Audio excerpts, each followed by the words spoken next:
تخيلوا معي اني انا اليوم كان مفروض اكون بقطر عم بحضر مباراة كأس العالم من هناك، قاعدة بقلب الملعب عم بشوف المباراة مباشرة. بس انا ضيعت هاي الفرصة، وجاي اليوم احكي لكم كيف ضيعت هاي الفرصة. فقبل ما نبلش جيبوا شو تشربوا وتمالكوا اعصابكم، لانه الشيء اللي ممكن احكي لكم اياه ممكن ينرفزكم. هاي جايز، اول ما تشوفوني مرحبا، انا اسمي سيرين. ما تنسوا تعملوا لايك وشير وسبسكرايب، ويلا نبلش الفيديو. بفيديو اليوم راح احكي لكم كيف ضيعت اهم فرصة بحياتي كلياتها، فرصة مستحيل تتكرر مرة تانية، وكيف هلا انا انسان ندمان والندم صار اكلتي المفضلة. فخلونا نبلش الفيديو.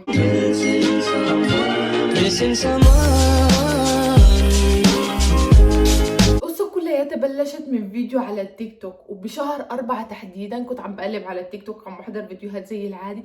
والله طلع قدامي هذا الفيديو انا ضيعته ومش ملاقيته عشان احط لكم اياه، بس وانا عم بعمل اديت رح ارجع ادور عليه، اذا لقيته رح احط لكم اياه هون. فالشخص اللي بالفيديو كان عم بيحكي كيف فينا نحضر مباريات كأس العالم اللي بتصير مرة كل 4 سنين، وهاي المرة بوطن عربي، اشي ما صار من قبل وببلاش. انا بس سمعت هاي المعلومة قلت بس اعطيني المعلومات. فالشخص اللي بالفيديو كان عم بيقول انه قطر بدها 20,000 متطوع لحتى يساهموا انه كأس العالم ينجح.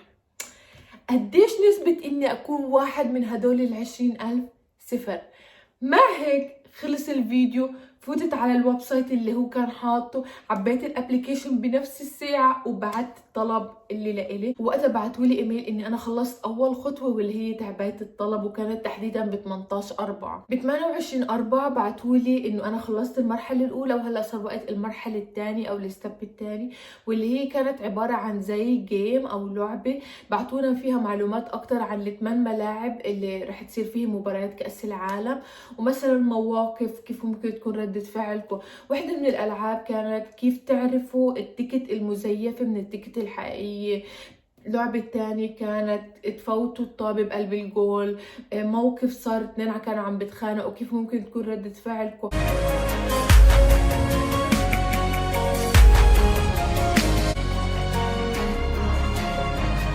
ب1/6 بعتولي انه وصلت للخطوة رقم 3، واللي هي احدد يوم لحتى اعمل المقابلة او الانترفيو، وهذا الشيء رح يكون الاشي الحاسم اللي رح يختاروني ولا لا. فكانوا حاكيين انه رح يعملوا مقابلات كل شهر 6.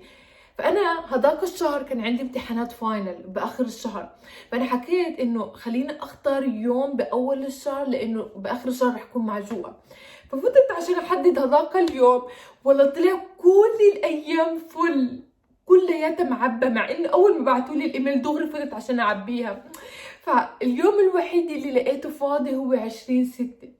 فحكيت 20/6 20/6، المهم انه نعمل المقابلة حتى لو ما درستش بهذاك اليوم. اجى 20/6 واجت المرحلة الأخيرة واللي هي مرحلة الوحش، المقابلة. وأنا قبل بيوم كنت محضرة هيك 7 ورقات، كل الأسئلة اللي ممكن تخطر ببالي يسألونا إياها، أو حتى مش ممكن تخطر ببال أي بني آدم، كنت محضريتها هيك تحسبا. وحتى قدام السي في إذا سألونا أي سؤال، لأنه دايما بخرط بالسي في وبنسى الإشي اللي خرطته. فكنت محضرة حالي كتير منيح، وبلشت المقابلة كنا 15 واحد، وحكت انه رح تسألنا بس 3 اسئلة، كل سؤال بتسأله ال15 بجاوب، بعدين بترجع بتسأل السؤال الثاني ال15 بجاوب، بعدين بترجع تسأل السؤال الثالث وال15 بجاوبوا، وهيك بنكون خلصنا المقابلة تبعتنا. اول سؤال، الشيء الوحيد اللي بعدنا متذكريته، هي احكونا عن حالكم وانتروديوس يور سيلف، لانه هذا الشيء اللي كنت محضريته كتير منيح. وبعدين سألتنا سؤالين مش متذكريتن ابدا، انا سجلت للمقابلة رح احط لكم مقاطع منن والاسئلة اللي سألتنا اياها. The first question is very easy. Please introduce yourself, your name, what you do, where you're from, and why you applied to be a volunteer. The second question is, can you tell me about a time you were a part of a successful team? What was your role and what made the team successful?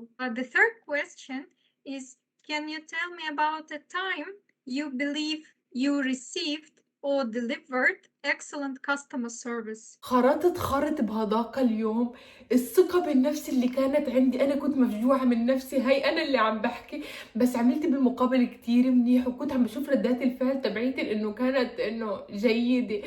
فمن بعد ما خلصنا كلياتنا صدمتنا الصدمة الكبيرة، واللي هي قالت لنا إنه قطر بدها 20,000 متطوع، بس 5,000 رح يكونوا international أو أجانب. 20,000 volunteers to be there, including 5,000 international, including you guys. فقديش نسبتي إني أكون واحدة من هدول ال5,000؟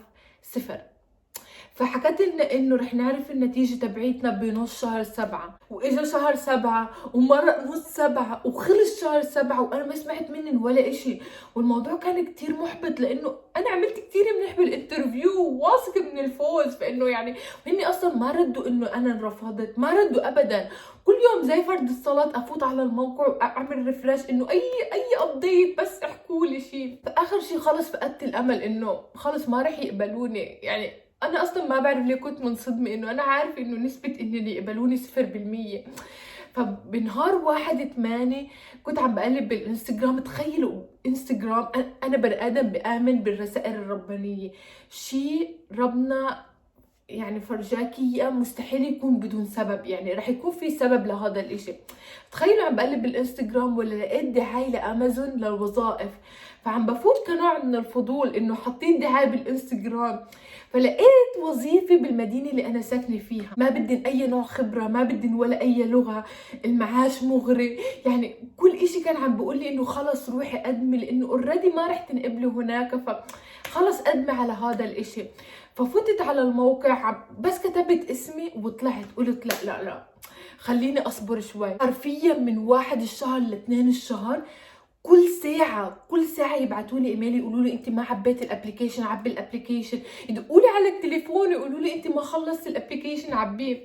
فقلت لهالدرجه بدي الموظفين، يعني خلص خليني اعبي الابلكيشن. ب2 خلصت الابلكيشن، ب3 الشهر دقوا علي قالوا لي فيك تعملي الانترفيو ب4. فانا حسيت الموضوع انه سريع بشكل غريب، انه اوكي كل اشي مسهل. فقلت لهم اوكي رح اعمل الانترفيو ب4. واجا 4 عملت الانترفيو، كانت كتير منيح، وكانت على التليفون اصلا يعني، وكنت حاطه كل الاسئله قدامي. فكان يعني كان الموضوع ميسر بشكل غريب. ب4/8 خلصت الانترفيو مع امازون. ب16/8 ردوا علي الفيفا وحكوا لي مبروك انت واحدة من 20,000 متطوع اللي رح يكونوا بقطر ويشاركوا بكأس العالم ويكونوا جزء من كأس العالم، وانا واحدة من 5,000 الانترناشنال.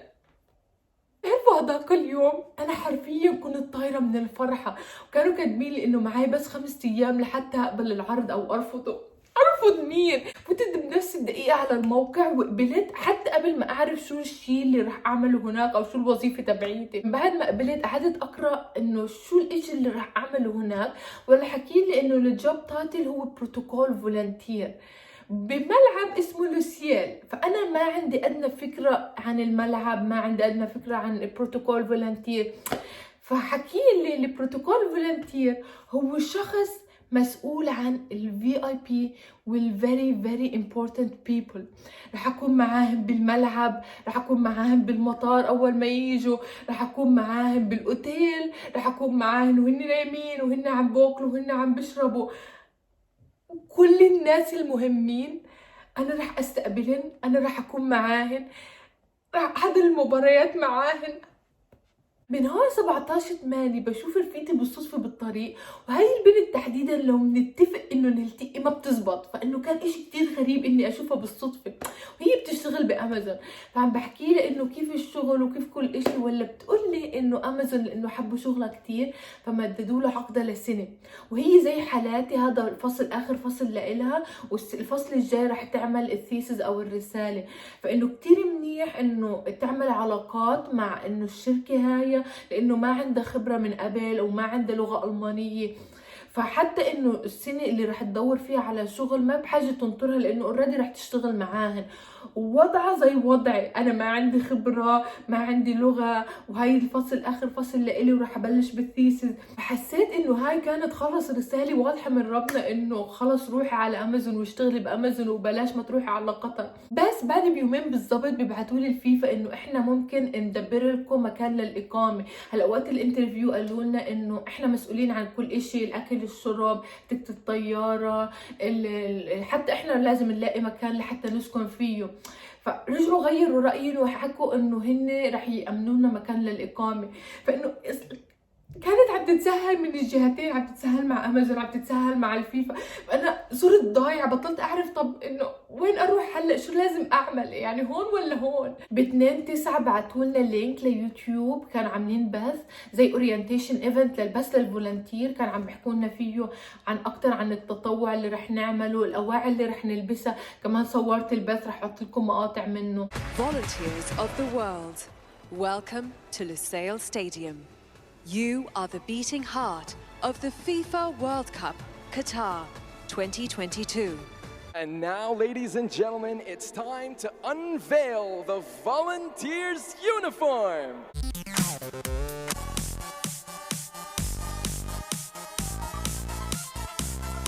من بعد ما شفت البث، شفت الاواعي اللي رح نلبسها، الاشياء اللي حكونا عنها، انا تحمست زياده. قلت خلص انا اكيد رايحه، مستحيل اني ما اروح بعد كل الاشياء اللي شفتها. قلت خليني ابلش احضر كيف فيني اروح على قطر واحضر المونديال. فاول اشي كان لازم اعمله اني اقدم على الفيزا. فقعدت اقرا على الموقع تبعها، اكتشفت انه اقرب قنصليه لإلي هي اللي ببرلين، ولازم ابعث لهم ايميل لحتى اخذ موعد لحتى اروح اقدم على الفيزا. فبعثت لي الايميل، تخيلوا انه بعثت للايميل من اول شهر 9 لهلا قرب يخلص المونديال وبعدين ما ردوا علي، ما ردوا على ايميلي. بعدين اكتشفت انه في شيء اسمه بطاقة هيا، هي زي فيزا بتسمح لكم انكم تفوتوا على قطر حتى لو كان معاكم اسوأ جواز سفر. انا ما كنت بعرف هاي المعلومه. هون تحديدا بلشت تتعقد الامور وبطلت تتسيسر ابدا. وزي ما حكيت لكم هذا اخر فصل باخذ فيه مواد، فانا في عندي مشروع لازم اخذه لحتى اتخرج، وفي ماده لازم اعمل لها وظيفه كل اسبوع لحتى يصير فيني اعمل الامتحان.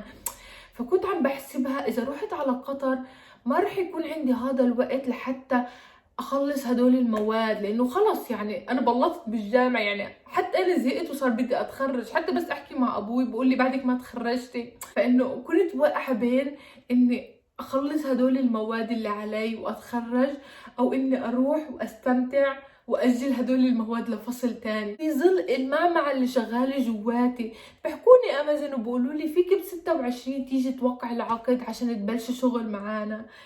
فانا حرفيا قد ما احكي لكم مستحيل اوصف لكم الضياع اللي كنت عم بمر فيه، بين اني اختار مستقبلي ودراستي، او اني اختار هذاك الشهر اللي ما رح يتكرر بالحياة، اللي ممكن اعمل فيه محتوى سنة لقدام. فانه ما كنت عارفة شو بدي اختار، ما كنت عارفة شو بدي اعمل. ب26 اليوم اللي رح اوقع فيه العقد مع امازون كانت اخر يوم واخر مهلة لإلي عشان ابعت تيكت الطيارة والمعلومات اللي رح اوصل فيها على قطر. ما بعرف بلا صدفة كانت، بس كان يا رح ابعت المعلومات وتيكت الطيارة او رح اروح عشان اوقع العقد مع امازون. فالشي اللي صار اني قررت اني اختار مستقبلي على اني اروح على قطر واكون جزء من المونديال. وبما انه هن رح يلغوا لي العرض اللي اعطوني اياه والوظيفه اللي اعطوني اياها، فقررت انه الغيها انا بدل ما هن يلغوها، لانه كنت رح ازعل اكتر لو هن لغوها. ب26 حكيت لهم انه انا ما رح اقدر اجي، ورحت على امازون ووقعت العقد مع امازون. وبالفعل بلشت شغل مع امازون، بلشت باول 10، ومن اول اسبوع شافوا قد ايه انا انسان شغيل وكله يمدح بشغلي، فرقوني صرت انستراكتور، صرت حدا المسؤول عن اي حدا جديد بيجي انا بدربه وكل هالاشياء. فكل اشي كان ماشي منيح اول شهر، لحد الشهر الثاني بلش شعور الندم يسيطر علي، وخصوصا انه بلش في مشاكل بشغل مع امازون وبطلت مبسوطه زي الاول، وعم بشوف الكل عم بيروح لهناك ويصور ويحكي عن المونديال، انا وبكامل قواي العقليه رفضت العرض اللي اجاني، وانا كان عندي الفرصه اني اكون هناك. وبس والله هاي كانت قصتي، كيف رفضت أهم عرض ممكن يكون بحياتي، وكيف أنا هلأ إنسان ندمان، والندم صارت أكلتي المفضلة، وليش أنا قاعدة هون مش بقطر عم بحضر المباريات من الملعب مباشرة. احكولي بالكومنتات إذا الشي اللي عملته كان صح، إذا القرار اللي أخذته كان صح، أو كان لازم أكون هلأ بقطر عم بحضر المباريات هناك. بس أنا دايما بآمن بشيء إنه عسى أن تكرهوا شيئا ويجعل الله فيه خيرا كثيرا، فإن شاء الله يكون القرار اللي اخترته هو خير لإلي، وإني ما رحت هو خير لإلي. بس والله اكتبوا لي بالكومنتات شو رأيكم، وشكرا للاستماع وحسن المشاهدة. بعرف إني كترت حكي كتير، وإلى اللقاء.